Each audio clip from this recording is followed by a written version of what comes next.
Welcome back, everyone. Now, one thing I've been very consistent on talking about on this channel is the absolute decline of the comic book industry. It's gone from something that was so prominent and so inspiring and so fantastic just a few years ago to something now that most people turn their nose up at and don't even want to see because it's been destroyed. Literally destroyed by the people who have been let into it, who just are out to burn it to the ground with absolutely no concern for what came before. None. Now, one person who has talked about that very same matter time and time again is creator, comic book writer, comic book artist, legend, Ethan Van Sciver, who has been pretty much blacklisted from the big two because he decided to speak out against the absolute and utter garbage that is going on. But jokes on them because he started his own independent comic book business and he's making a lot more money than they ever could, producing much better content. Now recently he had something to say where he pointed out how these SJWs who have infiltrated pretty much every genre of entertainment have destroyed the comic book industry, and he laid out 11 bullet points, and I'm going to go through each one of them and tell you exactly why he's quite right about what he's saying. But first, let's just go through this quick piece of information here from Bounding into Comics. Cyberfrog creator Ethan Van Sciver explains the problems with SJW comics today and the reasons Comicsgate was born. Writer, artist, and creator Ethan Van Sciver's work is never done as the mainstream comic industry gets worse and worse. But far from simply enjoying the decline, he and several others rolled up their sleeves and developed thriving alternatives with their own books and imprints. By doing this, they have created a movement known as Comicsgate that's become a boogeyman for the mainstream. Well, they pretty much deserve, the mainstream deserve a boogeyman at this point. None of this happened in a vacuum naturally, and Van Sciver detailed with bullet points in a Twitter thread why talent had to pivot in the face of diminishing quality of the big two, and the reason of their gatekeepers. He tagged a few comrades as well: Eric July, Shane Davis, John Mullian, John Del Arroz, and Michael Bancroft. Okay, now let me go through the bullet points that he has talked about, and I'll give you my take on exactly why he's correct with all that. You get the number one: terrible modernist writing focused on afflicting the comfortable and alleviating the oppressed. Now, the thing about it is that comics had a simple yet complex theme to them. Very simple yet complex. You had bad guys, you had good guys. You had bad guys who had complicated plans that they would lay out, and it would be interesting to see how these plans developed. And you had good guys who had to figure out the plans, rise above the struggle and the contempt or whatever, and stop them. And it was inspiring because each of these good guys, who they were, inspired you to get to it wasn't about how they looked or whatever, it was about the qualities that they had and them overcoming these struggles. You learned and you were inspired by it. What you get now is just absolute and utter dribble. Because we have so-called writers now who are basically activists who believe that, the best thing that they could write about is tearing down people, burning down this. If you have a business on the other, go and riot. I mean, okay, there's one example I could really give that kind of sums it up perfectly. Yeah? It was in the X-Men color series. I don't know if it was X-Men Red or Green, one of them. I can't remember which one it was. But you had some mutants. I believe they were with the X-Men or something like that, but they were mutants. And they actually went and murdered a man because he didn't recycle. And the writers of this comic tried to literally play it off like these literal criminals who killed somebody for not recycling were the heroes. That's how they tried to play it off, like they were actually the heroes. This person didn't recycle, so it's perfectly okay to murder that person. That's what it is. You also had that terrible thing in one of the worst Batman things that ever did with Batman, where you had people rioting, and Batman was like, you know what? That's not my problem. Those people have insurance. I'm just going to move on. You'd never see Batman, but this is how they operate. Like every person that they write must be aligned with their belief that, you know what? Tear down everything that has been built up. So he just destroys everything. And this is exactly what he's talking about here. Afflicting the comfortable and alleviating the oppressed. People have comfortable lives. There's nothing wrong with that. People who are oppressed, instead of you write stories about these people overcoming these struggles and rising up above it and you know, becoming inspirations to others. No, what you want to write about is that these oppressed people going into these people's house, killing them, taking everything that they own and leaving. And you want to play it off like, you know, these criminals are somehow the heroes. It's ridiculous and disturbing crap. Number 2, changing the overall meta-narrative from escapist power fantasies to gay multicultural utopianism. Comics are about fantasy.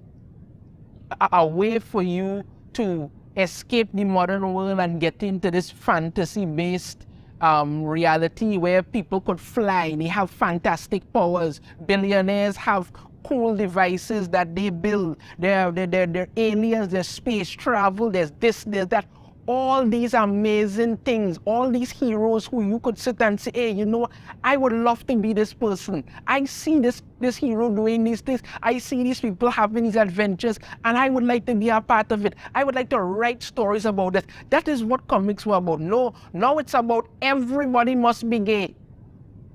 Literally, everybody must be some form of the alphabet community. Everybody.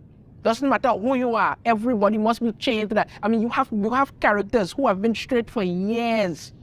Tim Drake comes to mind, straight for years. We could see his thoughts because they have thought bubbles, so we know what they're thinking. Never a lingering thought about anything. No, let's just get rid of all of that and make him bisexual as they claim, but we all know it's gay. You understand me? Bobby Drake, Iceman, cool character, had girlfriends, everybody knew that he was a mega level mutant. No, let's just make him gay, forget all about him and bring him back every now and again so you could just remind people, you know what, I'm the gay mutant, that's all it is. John Kent, you brought in his character, never any kind of thought about him before. No, let's just age him up. Give him some pink hair boyfriend so he could kiss every 5 pages and tell everybody, okay, if you don't love this, you're a problem. It's like these gay characters that they write must be perfect in every way. They must never have any problems, ever. If they break up, it's a problem because when these characters get together, they must never break up. Anytime that they actually do have problems and they break up, these lunatics out there start sending the writers and the companies death threats because as far as they're concerned, they must never stop. They're killing the industry with this.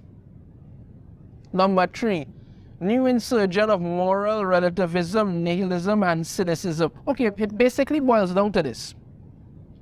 If you have thousands of years of scientific facts, they don't want to hear that. Whatever they decide that they believe right now, that's what matters to them. That's what matters to them. They don't want to hear anything about anything. If you have religious beliefs, especially if you're Christian, that's a problem. Because they are pushing a narrative right now and they must believe whatever. All these made up terms like non-binary and trans kids and all this kind of nonsense that have no basis anywhere whatsoever other than in their own minds. They push it onto you. You see it in the books. They have people walking around telling this is Sarah, she, her. This is Paul, they, them. Nobody talks like that. Nobody talks like that. But they want to convince you that this is how you should behave because this is what they believe they want everything to be about. It's messed up. Number 4, strong racial animus towards heterosexual white males. Okay, if you're a white male, you're literally the enemy. That's it. That's literally it. If you are a straight white male, you're the enemy. They must do everything possible to tear you down. You must have nothing good about you. You must have no happy ending. You must have no good life. You must overcome and accomplish nothing. What you must have is being constantly slapped down by women, walked all over by everybody, and have your life ripped to shreds. Spider-Man comes to mind. They seem to enjoy doing that to him. Why? Because they believe that somehow, white characters have been established for too long, so let's literally destroy them. If you don't like these characters who have taken years to build up themselves, create your own characters, your own unique characters, and build on them instead of just swapping in replacement characters and acting like you're supposed to love them whilst you're racist. It makes no sense. You have characters who have been established for years and you don't seem to like them because as far as you're concerned, if they're white and straight, that's a problem. Everybody must be some member of the alphabet community, and if you're not, we must tear you down. That is their behavior towards every straight white male character in comic books. Number 5, defilement of iconic comic book movements. Oh, there are so many. So many. Let's take, for instance, Frank Castle Punisher. The thing that made Frank Castle the Punisher is his family getting murdered. That is what engineered him to decide that he's going to go out on his war against crime. That's when Frank Castle became the Punisher. No, let's completely retcon that. You understand me? To the point where Frank Castle, as a child, was a literal sociopath who had already killed somebody, who walked around with weapons on him all the time and who beat that child and kicked him in the balls so bad the child never have children ever again. You understand me? And let's not also forget, his family was literally terrified of him. You understand me? When he got a wife and kids, they were terrified of him. And then also there's the comic that they did where when the gang war happened and the shootouts that happening, Frank Castle actually used his family as human shields to save his own ass. That's what they did. They changed so many things in these comics. They go back and they change it. For instance, the Avengers coming together, iconic moment. No, to hell with that. They have apparently 10,000 BC, there were Avengers then too. Plus there are Avengers across the multiverse. So everything that is established about these characters, they change them to fit whatever narrative that they want to put in. Completely defiling these iconic comic book movements that made these characters what they are. Number 6, denigration, humiliation, and termination of legacy heroes. Where to even start with that one? You have characters who have been established for years getting literal dog treatment. You have Wonder Woman, quite possibly the most important female superhero in the world. They put one bad writer after another on that book. Wonder Woman's comics don't sell. They have dropped down to the literal embarrassing levels, and they keep just making it worse and worse. Tim Drake, the Robin that everybody liked. People were a big fan of Tim Drake Robin because after Dick Grayson, and then you had Jason Todd, and then you had Tim Drake, and Tim Drake actually made Robin his own. He made that Robin as he is. People liked it. People liked the character. No, let's just come in, understand me, game up, give us some horrible artwork, crappy stories, and then just when we see it start to get really bad, cancel him. Spider-Man. Fans have been begging them to put Spider-Man and Mary Jane back together. No, they refuse to do that. Let's keep tearing down the character, tearing down everything around them. That's all they do because they have this sick belief that if these characters don't suffer or they just don't destroy because they don't like the characters that they're writing, they don't like the industry when they keep doing it. 7, cheap, ugly, surrealist artwork. I mean, look at this. Look at this. This is the kind of art that you're getting. Look at this one from Tim Drake Robin series. Look at this. Look at that. Tim Drake looks like, I don't know, it looks like some horrible thing that they just kind of draw in the dark and put it out there. It's terrible and it keeps getting worse. The artwork keeps dropping in quality because they have, I mean, most of these writers kind of just phoning it in. Because they just don't care anymore. They just really don't care. Number 8, desexualization of female characters to the point of repulsion or androgyny. Now, okay, there was a time female comic book characters were sexy. It was empowering for a woman to be sexy, empowering for a woman to be attractive. No, that's gone now. You went from this to this. And if you say anything about it, you're the problem. And you know what makes it even worse? I'm telling you what makes it even worse. Right? Makes it even worse. They have gone and taken some of the actual male characters and tried to turn them into literal femboys. And act like that's supposed to be good. I mean, look at this one. Look at this one. This is Tim Drake and Bernard. They literally look like literal 90s lesbians. That's what they look like. This is how they are drawing them. This is how they are presenting them. This is another excuse to tear down the entire industry. Number 9, risk-aversive storytelling for narcissistic selfie-taking Mary Sue's. Okay, you know the easiest way to solve that? No, we're doing this so people can see themselves. It boils down to this simple thing. We want you to see yourself here. Now these people can look here and see themselves. You can look at this character and see yourselves. All of a sudden we have some people writing that effect to cater to a bunch of narcissistic sickos out there who need to see themselves in everything to be taken seriously for anything. It's ridiculous, and not to mention these so-called writers doing it as well, where they self-insert themselves into these characters and act like they're somehow the best thing ever. You're not actually creating unique characters who could inspire anybody. You're just creating yourselves. That's what you're doing. You're just creating yourselves. I mean, when you look at writers who, and I use the term loosely, writers who do certain things, like this one who wrote the Harley Quinn Eat, Kill, Bang to, oh God, I forget her name all of a sudden, but right, every character she creates is black, queer, and disabled. And that's her. That's literally who she is. And she's just creating that character, and then she's just putting herself into these roles and then doing this. I mean, even if the character isn't always black, they're always disabled, always queer, that's it. That's what you're doing. You're just inserting yourselves into these characters and then acting like everybody's supposed to love you for it. It's ridiculous and stupid, and you're doing this to literally pander to an audience that is not there. But that's what they're doing, and acting like everybody's supposed to love it.